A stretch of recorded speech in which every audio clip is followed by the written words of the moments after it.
بسم اللہ الرحمن الرحیم۔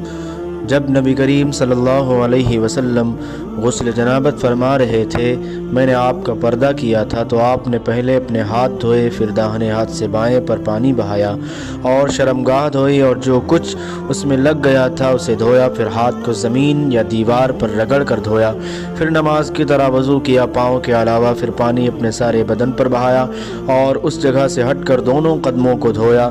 اس حدیث میں ابو عوانہ اور محمد بن فضیل نے بھی پردے کا ذکر کیا ہے۔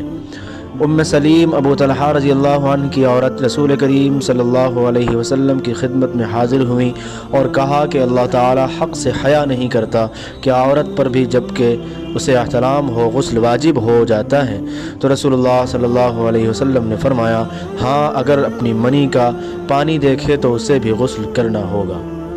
مدینہ کے کسی راستے پر نبی کریم صلی اللہ علیہ وسلم سے ان کی ملاقات ہوئی۔ اس وقت ابو ہریرہ جنابت کی حالت میں تھے۔ ابو ہریرہ رضی اللہ عنہ نے کہا کہ میں پیچھے رہ کر لوٹ گیا اور غسل کر کے واپس آیا تو رسول اللہ صلی اللہ علیہ وسلم نے دریافت فرمایا کہ اے ابو ہریرہ کہاں چلے گئے تھے؟ انہوں نے جواب دیا کہ میں جنابت کی حالت میں تھا، اس لیے میں نے آپ کے ساتھ بغیر غسل کے بیٹھنا برا جانا۔ آپ نے ارشاد فرمایا سبحان اللہ، مومن ہرگز نجس نہیں ہو سکتا۔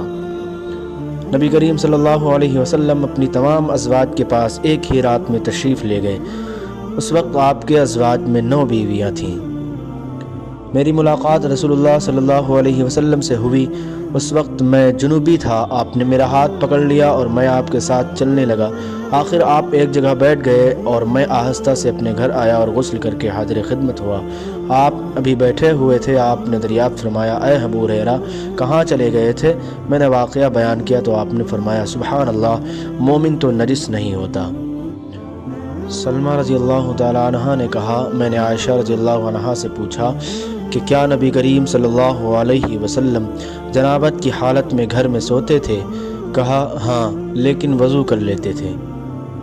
عمر بن خطاب رضی اللہ عنہ نے رسول اللہ صلی اللہ علیہ وسلم سے پوچھا کہ کیا ہم میں سے کوئی جنابت کی حالت میں سو سکتا ہے؟ فرمایا ہاں، وضو کر کے جنابت کی حالت میں بھی سو سکتے ہو۔ نبی کریم صلی اللہ علیہ وسلم جب جنابت کی حالت میں ہوتے اور سونے کا ارادہ کرتے تو شرمگاہ کو دھو لیتے اور نماز کی طرح وضو کرتے۔ کیا ہم جنابت کی حالت میں سو سکتے ہیں؟ آپ نے فرمایا ہاں لیکن وضو کر کے۔ حضرت عمر رضی اللہ عنہ نے رسول اللہ صلی اللہ علیہ وسلم سے عرض کی کہ رات میں انہیں غسل کی ضرورت ہو جایا کرتی ہے، تو رسول اللہ صلی اللہ علیہ وسلم نے فرمایا کہ وضو کر لیا کر اور شرمگاہ کو دھو کر سو جا۔ نبی کریم صلی اللہ علیہ وسلم نے فرمایا کہ جب مرد عورت کے 4 زانوں میں بیٹھ گیا اور اس کے ساتھ جماع کے لیے کوشش کی تو غسل واجب ہو گیا۔ اس حدیث کی مطابقت عمرو نے شعبہ کے واسطے سے کی ہے اور موسیٰ نے کہا کہ ہم سے ابان نے بیان کیا، کہا ہم سے قتادہ نے بیان کیا، کہا ہم سے حسن بصری نے بیان کیا۔ اسی حدیث کی طرح ابو عبداللہ امام بخاری نے کہا یہ حدیث اس باب کی تمام احادیث میں عمدہ اور بہتر ہے، اور ہم نے دوسری حدیث عثمان اور ابن ابی کعب کے صحابہ کے اختلاف کے پیش نظر بیان کی اور غسل میں احتیاط زیادہ ہے۔ انہوں نے حضرت عثمان بن عفان رضی اللہ عنہ سے پوچھا کہ مرد اپنی بیوی سے ہم بستر ہوا لیکن انزال نہیں ہوا تو وہ کیا کرے؟ حضرت عثمان رضی اللہ عنہ نے فرمایا کہ نماز کی طرح وضو کر لے اور ذکر کو دھو لے، اور حضرت عثمان رضی اللہ عنہ نے فرمایا کہ میں نے رسول اللہ صلی اللہ علیہ وسلم سے یہ بات سنی ہے۔ میں نے اس کے متعلق علی بن ابی طالب، زبیر بن عوام، طلحہ بن عبید اللہ، ابی بن کعب رضی اللہ عنہم سے پوچھا تو انہوں نے بھی یہی فرمایا۔ یحییٰ نے کہا اور ابو سلمہ نے مجھے بتایا کہ انہیں عروہ بن زبیر نے خبر دی، انہیں ابو ایوب رضی اللہ عنہ نے، کہ یہ بات انہوں نے رسول اللہ صلی اللہ علیہ وسلم سے سنی تھی۔